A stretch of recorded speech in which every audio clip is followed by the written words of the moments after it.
ce matin sur ce thème, tu es né de Dieu. Effectivement, il est important que nous le rappelions à ceux qui le savent déjà et à ceux qui l'ignorent.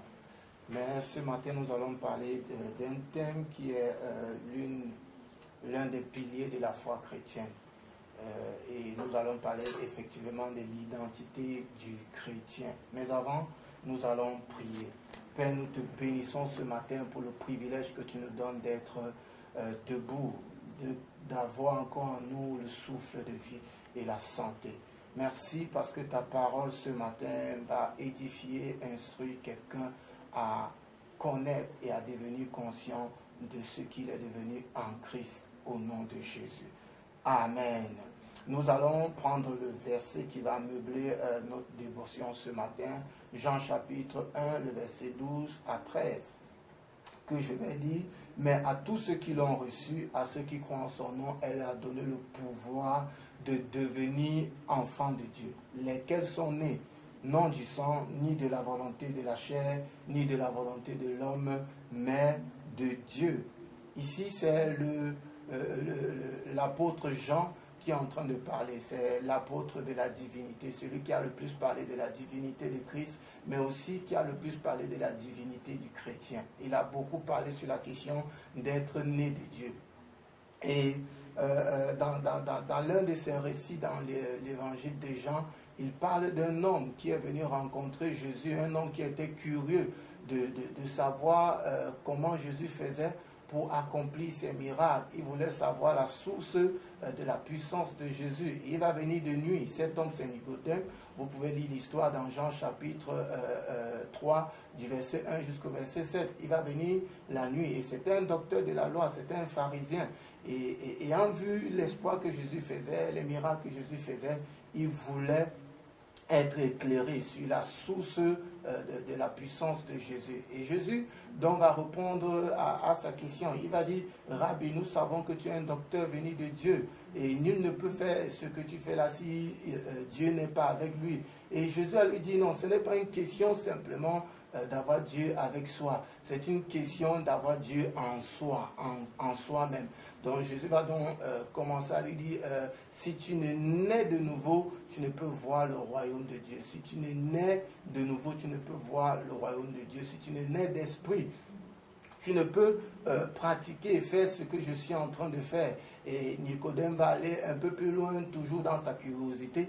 Il va donc dire, mais comment un homme peut naître de nouveau quand il est vieux? Comment un homme peut naître de nouveau quand il est vieux? Est-ce qu'il va retourner dans le ventre de sa mère? Et Jésus, étonné de voir quelqu'un avec un titre de docteur qui ne comprenait pas cette fondation de la foi, va donc l'éclairer. Jésus va dire, ce qui est né de la chair est chair, et ce qui est né de l'esprit est esprit. Et Jésus va dire, si vous ne naissez de nouveau, donc on parle ici de naître de nouveau parce qu'il y a d'abord une autre naissance au préalable. Et pour associer à la personne de Jean qui a parlé aussi sur la question de l'identité du chrétien, il y a l'apôtre Paul. L'apôtre Paul va dire dans 1 Corinthiens chapitre 15, à partir du verset 46 à 48, il dit ceci, mais ce qui est spirituel n'est pas le premier. Donc, en ce qui concerne être né de Dieu, il y a d'abord une première naissance qui est une naissance charnelle, parce que Jésus va dire ce qui est né de la chair est chair. Voilà, et par la suite, il va dire ce qui est né de l'esprit est esprit. Et l'apôtre Paul enchérit cela en disant, mais ce qui est spirituel n'est pas le premier. Donc la première naissance que tout homme peut expérimenter en tant qu'humain, c'est la naissance selon la chair. Mais il y a une autre naissance qui lui confère la nature divine. Parce que, n'oublions pas, tu es né de Dieu. Ici, on veut parler de la nature du chrétien. Voilà. On veut parler de la nature que le chrétien reçoit par la seconde naissance, ce que Jésus appelle naître de nouveau.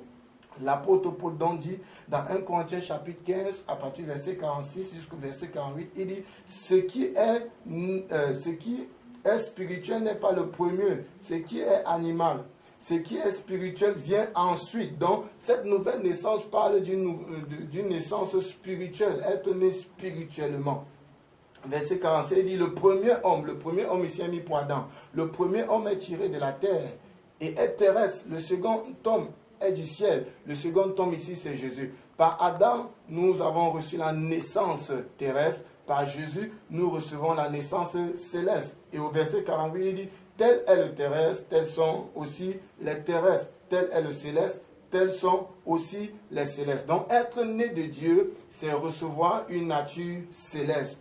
Être né de Dieu, c'est recevoir une nature céleste. Et cette nature céleste-là a des conséquences, c'est-à-dire a des réalités qui attestent effectivement que nous sommes nés de Dieu. Et c'est l'apôtre Jean toujours désireux que les chrétiens de son époque et de notre époque puissent comprendre cette vérité fondamentale de la foi, l'identité du chrétien. Il ira jusqu'à présenter ce que cette nature apporte à nous, ce que cette nature nous permet de faire. Il dira ainsi, dans 1 Jean chapitre 3, le verset 9 à 10, il va dire, quiconque est né de Dieu ne pratique pas le péché. Oui, parce que l'apôtre Jean est celui qui a le plus utilisé ce thème qui est tu es né de Dieu. Il va utiliser cela dans les évangiles, et il va utiliser cela dans ses épîtres. Donc dans l'épître de Jean, au chapitre 3 jusqu'au verset 9 à 10, il va dire, quiconque est né de Dieu ne pratique pas le péché. Donc je l'ai déjà souligné à l'avance, on peut naître de Dieu. Comment est-ce qu'on peut naître de Dieu? La Bible nous le dit dans Jean chapitre 1, le verset 12. Mais à tous ceux qui l'ont reçu, donc quiconque reçoit Christ comme sauveur et Seigneur personnel, il n'a pas simplement fait l'expérience de l'adhésion à une église, non. Il a fait l'expérience de l'adhésion au royaume de Dieu. Il est entré dans ce royaume. Désormais, il est citoyen de ce royaume. Désormais, il est céleste. Il n'est plus seulement terrestre par sa nature charnelle, mais il est aussi céleste par sa nature spirituelle. Et dans Jean chapitre 1 au verset 12, la Bible dit que cette personne n'est pas née du sang. C'est-à-dire que ce n'est pas une nature que tu reçois par les liens du sang, non. Ce n'est pas une nature que tu reçois par nomination d'un homme, non. Ce n'est pas une nature que tu reçois parce que ton père ou ta mère sont des personnes dans le corps ecclésiastique d'une église, non. C'est une nature que tu reçois uniquement par la sémence de Dieu. Parce que l'apôtre Jean va dire, dans Jean chapitre, le premier épître de Jean, chapitre 3, le premier épître de Jean, chapitre 3, le verset 9 à 10, il dit « Quiconque est né de Dieu ne pratique pas le péché parce que la sémence de Dieu demeure en lui. » Tu es devenu enfant de Dieu parce que tu as reçu cette sémence de Dieu. Et cette sémence de Dieu parle de la parole, Parce que la parole de Dieu aussi, dans les Écritures, c'est la sémence de Dieu. Donc, la conséquence d'être né de Dieu, c'est que quoi? Nous ne pratiquons pas le péché. Qu'est-ce que ça signifie pratiquer le péché? Est-ce que ça veut dire que celui qui reçoit Christ tout à coup est un homme parfait dans son comportement, dans sa moralité? Non. Mais c'est un homme qui ne prend pas plaisir à pécher. C'est-à-dire que quand il pêche, il ne se sent pas dans son élément, il ne prend pas plaisir à ça. C'est pourquoi l'apôtre Jean souligne donc que l'une des conséquences d'être né de nouveau, c'est que nous ne prenons pas plaisir au péché. Et cela parce que la sémence de Dieu demeure en nous. Il ne peut pécher parce qu'il est né de Dieu. Ceux qui sont nés de Dieu ne pratiquent pas le péché.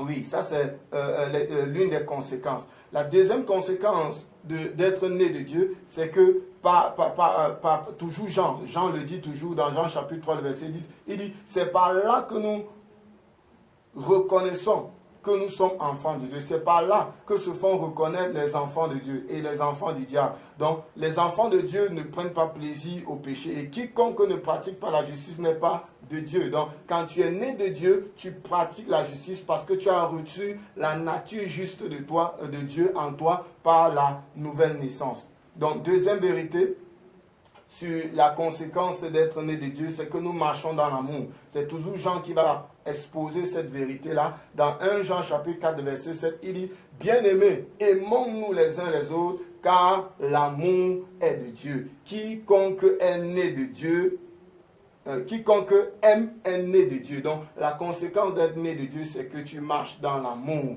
Tu marches dans l'amour. Et c'est ça même qui est le facteur révélateur que tu es enfant de Dieu. Troisième conséquence toujours qui nous donne de démontrer notre nature divine, c'est écrit dans Jean chapitre 5, le verset 1 à 4, où l'apôtre Jean va encore dire « Quiconque croit que Jésus est le Christ est né de Dieu. » Oui. Comment reconnaître que l'esprit qui anime quelqu'un est effectivement l'esprit d'un enfant de Dieu? Il va reconnaître le Christ. Il ne va pas parler contre le Christ. Or, on reconnaît l'esprit de l'antéchrist par cet esprit à s'opposer à Christ. Et on reconnaît l'esprit du Christ en nous par le fait de ne pas avoir honte de Christ et de parler de lui publiquement.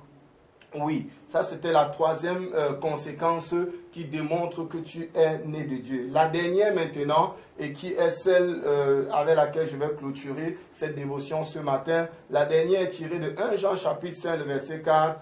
Parce que tout ce qui est né de Dieu triomphe du monde. Tu peux triompher du monde, toi qui es né de Dieu. Oui, triompher du monde veut dire triompher du système que Satan établit dans le monde pour contrôler les gens, pour suivre les gens, pour épier les gens, pour manipuler les gens, pour séduire des gens. Oui, la Bible va jusqu'à dire que s'il était même capable de séduire les élus, il allait les séduire. Mais il ne peut pas séduire les élus autant pour moi, parce que ces élus sont nés de Dieu. Donc, parce que tout ce qui est né de Dieu triomphe du monde. Et la victoire qui triomphe du monde, c'est notre foi. Mais l'une des victoires aussi qui triomphe du monde, c'est notre identité chrétienne. Oui, le chrétien peut triompher de ce monde-ci. Oui, on va dire, il y a beaucoup de mauvaises choses sur la terre, les choses se sont compliquées de plus en plus, pour faire ci, on t'exige ça, mais si tu ne caches pas ton identité, et si tu as la conscience de ton identité, la Bible dit, tu triompheras certainement de ce monde-là.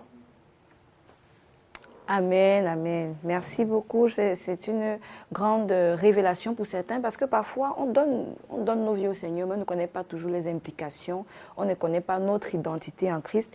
Et il y a cette phrase que vous avez dit, être né de Dieu, c'est recevoir la nature céleste.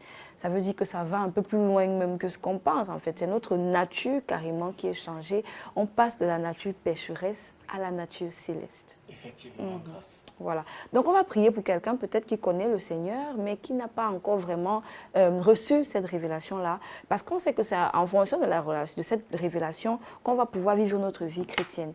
On peut être un chrétien, mais misérable, parce qu'on ne sait pas qui on est exactement. Donc, on va prier pour quelqu'un, pour la révélation de la vie de Dieu qui est en lui. Amen. Père, nous prions. Seigneur, tu dis, mon peuple périt faute de connaissance. Seigneur, nous prions pour nos bien-aimés. Accorde-leur, selon que Paul l'a dit dans ta parole, accorde-leur un esprit de sagesse et de révélation dans ta connaissance, afin qu'ils sachent l'espérance qui s'attache à ton appel et l'héritage des saints. Et nous prions, Seigneur, qu'ils commencent à sonder ta parole. Crée en eux la faim et la soif pour ta parole. Oui, Seigneur, et pendant qu'ils seront en train de lire, Seigneur, qu'ils découvrent leur vrai soi, leur véritable nature, leur véritable identité au nom de Jésus. Amen. Amen. Amen.